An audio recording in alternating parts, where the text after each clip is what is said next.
everyone, welcome to my RLDR Custom Creations YouTube channel. This is chapter 27, and in this week's episode we're going to continue working on my bathroom renovation, and hopefully you'll watch to the end and enjoy the content.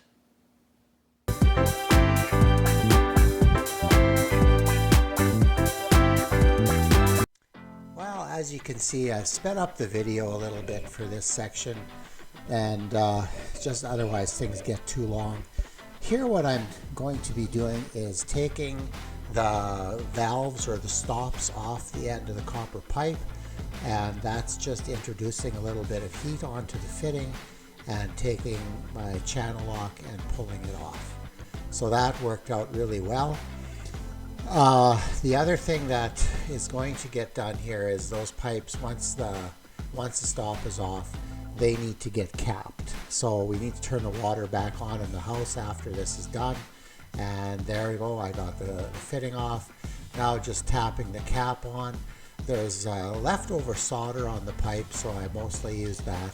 Soldering isn't hard to do, it's actually quite simple, so I would encourage you to try it if you have to. So now we're going to be moving on to the ABS side of things. What I did is I cut the rest of that drain stuff off with the Sawzall. And if this were normal, like a joint that needed to be drained, like have water running through it, or vent, I would probably sand that black pipe just a little bit. But because this is temporary, I just took an end cap, spread some solvent cement on the pipe and inside the end cap, put it on, twisted it, and it's secure. Just try to clean it up a little bit as well.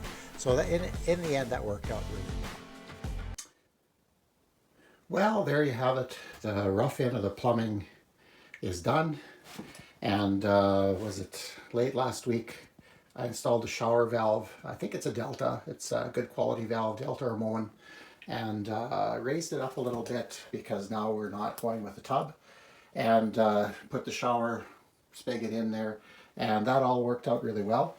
The other thing that I did is just capped off, took the valves off the toilet and sink connections and capped them so that I can just drill a small hole and install tile neatly around it. Oops, there we go. And did the same for the drain. The other thing that happened is drilled a hole, or cut a hole actually, for the toilet flange, which will go in after the finished floor is in, after the tile's in. And the other thing that happened is just finished drilling a hole for the shower drain. Now, unfortunately, I couldn't exchange the drain for one that drained on the end. So I had to keep the one that drained in the middle. We have a 2-foot drain, which I think looks quite nice. But I had to, because right there is midpoint in the shower, and I had to move it towards the taps a little bit. So it's all we can do. I think it'll be okay in the end, but I drilled that hole today too. So now I think the next thing, oh, by the way, oh, there's the toilet flange ready to go in when the floor is done. And I've had the water on here, back on in the house for, since about last Thursday. This is Monday, so a good 3 days, and there have been no leaks. I'm still doing the old school soldering, so it's copper pipe and solder. If you kind of know what you're doing and do things in the correct sequence, you can avoid having heat go into your valves and things like that where it can do considerable damage. So it's all about sequence, and it all worked out well because it's not leaking at all. So anyway, I think we're going to probably move on to putting some thin set down and tile backer on the floor today. That's today's task. And here I am finally getting around to putting cement board on the floor. They recommend to wet the back side of the cement board before you put it down. That way the moisture doesn't all get sucked out of the thin set too soon. Here I am putting down this Schulter thin set. I'd never used it before. I was quite impressed with it actually. That worked exactly like the directions said it would. And here, unfortunately, you're getting my good side. I should have maybe turned around and done this, and you'll see this in the end. It's kind of awkward. I need to thank Sheila for running the camera through this because this wouldn't have worked any other way. My first task here is to make sure the thin set is spread relatively evenly. Then, with my quarter by quarter notch trowel, I'm putting in the notches in the thin set so it bonds properly. And that worked out fairly well. And here I am. I realized that oh shoot, there's the toilet supply line there. I needed to slide the sheet under, but in the end, it all worked out okay. I got it in. I got the joint nice and tight. These cement board screws that I'm using, unfortunately, I'm not quite happy with these that I bought. They are recommended for cement board, but I realized by the end of this project that there were better ones out there, and I just needed to look around. But you know what? When you're doing this for the first time, you don't really realize those things. So here I am. I've got the joint screwed, and there's no point in you watching. Okay, well, that actually went fairly well. I have the cement board installed on the bathroom floor, and it is completely screwed. The only thing that remains on the floor here yet is to tape these joints, and I only really have two 5-foot joints and then about a 20-inch joint to do, so it's really minor. I'll have enough thin set to do that. It went fairly well. The only thing, maybe if I were to do this again, I'd maybe be a little better prepared, because I was scrambling a little bit, especially when putting the doorway piece in, because there was a little bit of K3 stuck under there and I couldn't slide my sheet in. So I cured that with Sawzall and just cut the door jamb off a few inches. I want to keep this door as long as possible to try to isolate this construction from the rest of the house, but eventually it'll need to come out. So yeah, that it went well. It didn't take all that long, and I'll show you when it's taped, and then the floor is done. And we're done. So yeah, it worked really nice. I mixed up half a bag. I was a little concerned. I had no idea how far that would go, and it worked out perfectly. So I have just a wee little bit left, and yet I wasn't worried about running out. So you can see the joints taped and covered. The tape I use is this tape that's designed for the cement board, and then the other seam is over here. Now the whole idea behind my seams, I started with a 38-inch piece, and that got me just barely out of the shower. So there's no joints in the cement board under the shower. The curb will sit on this side of the joint, and the toilet sits about there. You can see the water supply to it, so the toilet will sit about there. So again, not another joint, and I like that. So once we get to about here, it doesn't really matter as much anymore because it's all under vanity. So again here, like I say, I had to cut the door jamb off to make it work, but it worked, and I spilled a little bit. That's why you see the extra there, and I had to clean my trowel off. I of course sawed that jamb out, or both sides of the jamb, after I'd spread thin set. So I took the contaminated thin set out and just put it there, but I'll clean that up. But yeah, we got a lot of mess of cords hanging here. I found some extra light. It's a lot better in here today. It seemed to screw down nicely. I've got it really tight, and screwing down the subfloor to the joist before I started helped as well, because there is not a squeak in this floor, so it's very solid. So anyway, tomorrow, I think what I'm going to do actually is just, it's about 4 o'clock, so I think I'm just going to let this dry today. I don't want to mess things up and go backwards and have to patch. So I've got a little bit of stuff to do before I start doing the walls. We are going to insulate and soundproof, so that needs to go in. And but yeah, we're going to do that. And then for the walls, I'm not sure if I did the right thing here. I have really good experience with cement board. Our bathroom basement I did in the shower area with cement board, and it's wonderful. It's about 15 years old now, and it's gorgeous. It's like the day I put it in. And then I used we only went with about chair rail height for tile on the rest of the room. And in that area, I used, the product I used is called Den Shield. Now, the supplier I dealt with doesn't sell Den Shield, but they sell an equivalent. So it's some type of fiberglass tile backer. But that's going to go, let's see, we're going to run cement board from about the corner to probably about here, depending on how much board I have. And then the rest of it will get done in that Den Shield style product. Is that a good thing to do?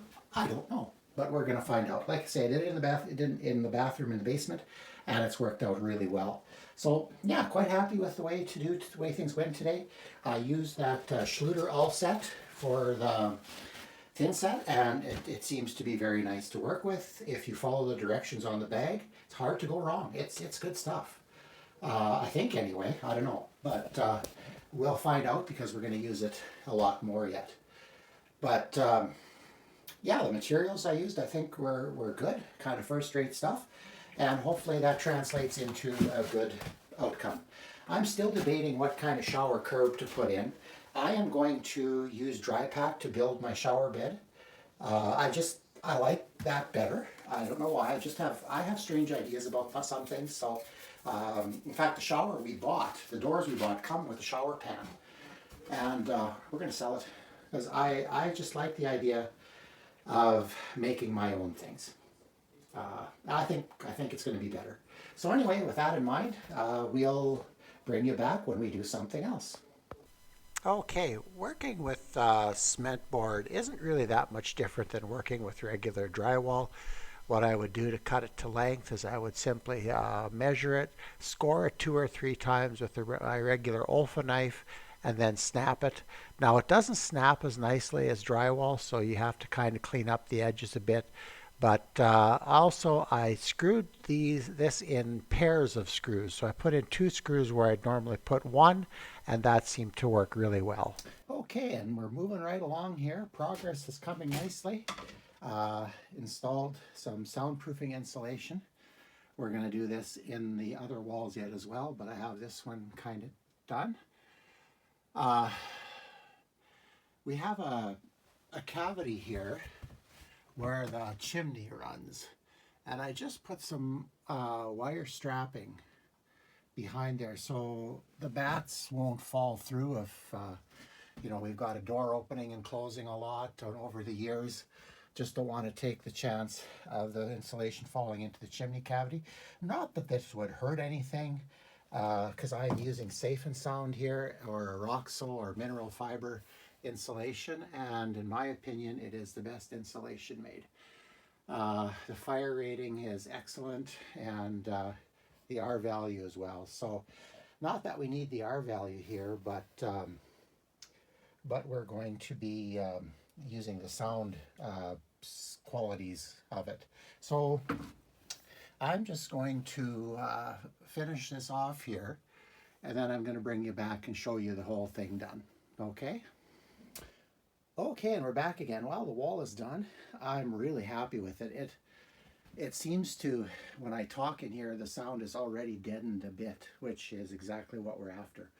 So just a couple of tips here when you're installing mineral fiber insulation.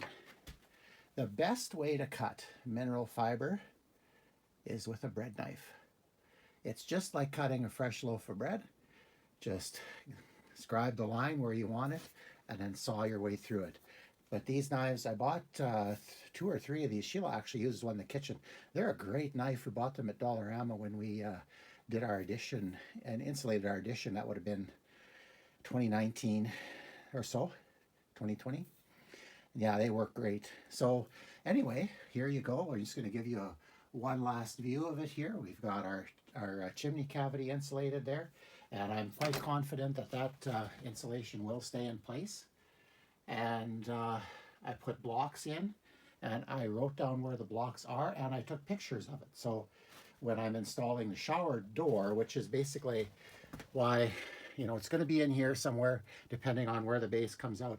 I think I'm making more and more decisions about the curb, and right now I'm thinking that we'll probably go with a curdy curb. I think I can have a way that I can make that work the way I want it. And the other side, well, we're still waiting for it to get done. I think what I'm going to do next is I'm going to sheet this side so that none of the insulation decides to fall out. I don't think it should because it's nice and firm, but you can kind of see how things are going here, and things are progressing really nicely today. So I'll be back. Well, so here we are. It's supper time on Wednesday, and had a pretty decent day today. Quite happy with what I got accomplished. Basically, we got the back wall done. That's all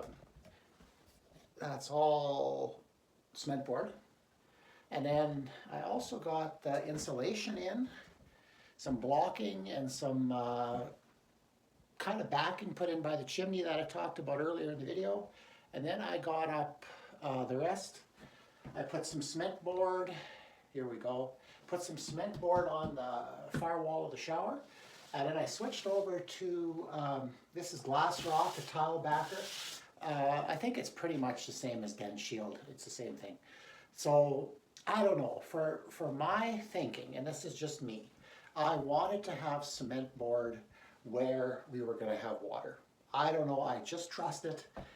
It's never let me down. Our basement bathroom is doing awesome after about 15 years. I've never used this particular tile backer product before, but I use Dead Shield in the basement, and I think this is pretty much the same thing. It's just a different company that makes it, and it worked out really nice. I managed to put the sheets in here vertically, so I only have basically a seam here and a seam there, and that's it. And this whole room is getting tile except for the ceiling, so this will have tile backer. This is awesome tile backer, I think. So that worked out good. The floor worked out nicely, as you saw earlier. In the shower area itself, here I'm just trying to shoot this and change the camera. Excuse me, at the same time. The cement board is going to get covered with a Schluter product called Curdy. It's a waterproofing fabric, and so that's going to go, basically the one width of it I think is about a meter, so it'll probably come out to about here, and we're going to do that all the way around right to the ceiling. And then the floor, that's going to be next week, where I am going to build my own drain pan. So I've watched a few videos. I've worked with cement before, or cement products before. I've never done this. And putting the drain in is a little sketchy, so I have to come up with a way to do that on my own. It's because of the drain we selected, so I'm hoping that's all going to work out. So tomorrow, my goal is to finish the other half of this. If I can just turn you around here. Yeah, we still have studs exposed. So I've got a little bit of blocking to do that I forgot about. And the doorway area there, that's going to get 1/4 inch cement board. And the reason I went with cement board there, I wasn't sure if I could get this glass rock stuff in 1/4 inch. So I knew cement board came in 1/4 inch. And the only reason I'm doing that is because I have to get that door jamb to work out. So if I put 1/4 inch cement board and 1/4 inch tile, I'm going to be able to use a standard jamb, which is what I want on that door. So yeah, I'm hoping tomorrow. Oh, excuse me. There's insulation dust in here, and I'm kind of hacking on that. So if you're wondering why I'm coughing here and trying to do a video, that's why. So yeah, and the plumbing we're going to cover up, and that whole wall is going to get insulated as well. It worked out really well. I really like the mineral fiber, the Safe and Sound, and that kind of product. It works really, really well. So with that in mind, we're going to put the camera away today, and tomorrow morning we'll get up and we'll hopefully get this side done, because Friday we're off to the city again. We're going to pick up some stuff, and I don't get much done on Fridays, and Saturdays neither, and Sundays sometimes I do anyway. But yeah, it's been good. Had a good day today, even though I spent 2 hours of it coughing. Okay, we will see you tomorrow morning. Okay, well, I finally got all the cement board and tile backer on. You'll have to excuse the light, it's terrible, but it's all I can do. Felt good to get this done. I didn't show you a whole lot of the process, especially on the north wall, because it basically is exactly the same as the south. It was a little harder to insulate this wall with all the plumbing stuff in it. Like for example, there's a main stack that runs right up through there, and to get some insulation in there was tough. And then the other thing that proved to be a bit of a problem is once I had this joist space, this stud space insulated, I'd run out of mineral fiber insulation. So for the rest of this, basically under the medicine cabinet and above the medicine cabinet, I'd actually stuffed a bunch of fiberglass insulation under the bathtub when I built this house to help insulate that. So I pulled that out and threw it in my grandkids' clubhouse, and I went and retrieved that and put that in. Ran out of that stuff, had one little piece of 2-inch solid foam, so I put a couple layers of that in that last space from there to the floor, and that all seemed to work quite well. Yeah, I'm very happy with this. There are some issues I'm going to point out to you. First of all, this various screws that I used. So I was using, I bought them at Rona Plus. They were sold to me as a cement board screw. They're Phillips head.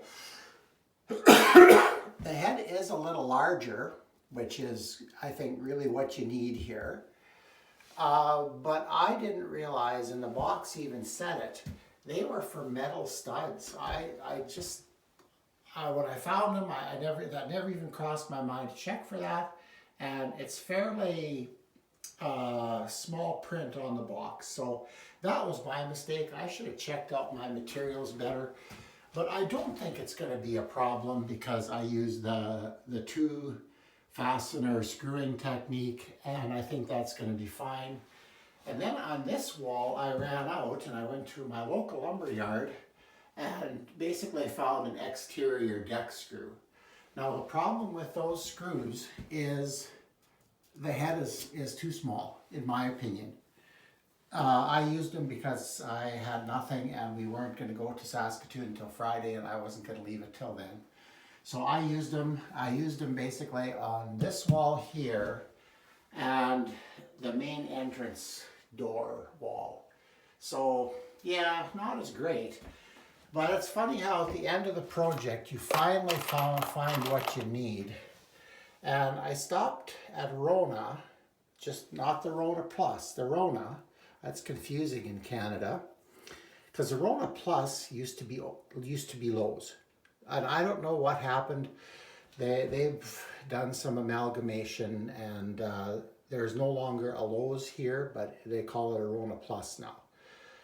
But that's where I got, at the Rona Plus, I got those screws.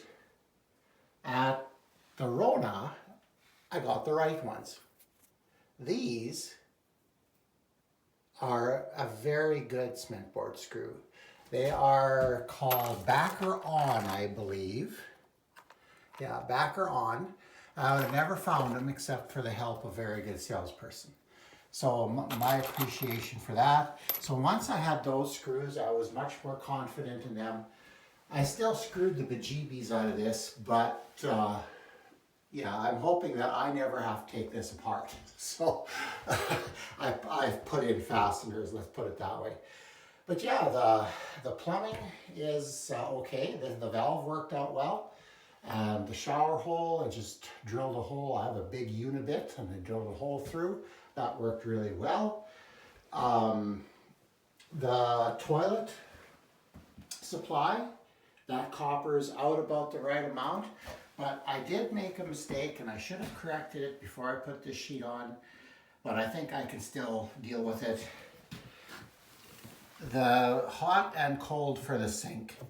The back of the sink's gonna be about there, and I can't put the valve directly on here like I thought I'd be able to, so I'm gonna have to extend those. Had I thought of that before I put and screwed the sheet on, what I would have done is taken this length of pipe off at the coupling and cut 2 new pieces of pipe and extended them out a little further. Probably at least 3 inches worth. This wall, I don't know if I talked about it in an earlier video that I shot. It's 1/4 inch, and I did that so when I put tile on here, it would make it so that I could use a standard door jamb. I think I'm going to be close. Let's put it this way. I'm going to be close enough that I can, if I have to modify the casing, I will a little bit. But we're going to have that. Well, there you have it. That's basically what I accomplished on the bathroom renovation this last week. Friday we were in Saskatoon, and a significant piece of the puzzle came into place. We ordered the we ordered the granite countertop for the bathroom vanity, so that'll be in a couple weeks. And basically we've ordered, bought, and paid for everything except the medicine cabinet mirrors and a set of hinges for that. So everything's kind of taken care of. Now I just need to get it done. So I'll keep you in mind again next week. We'll shoot another video like this. Also, it would be really, really great to get past 100 subscribers. We've been stalled in the high 90s for almost a month now.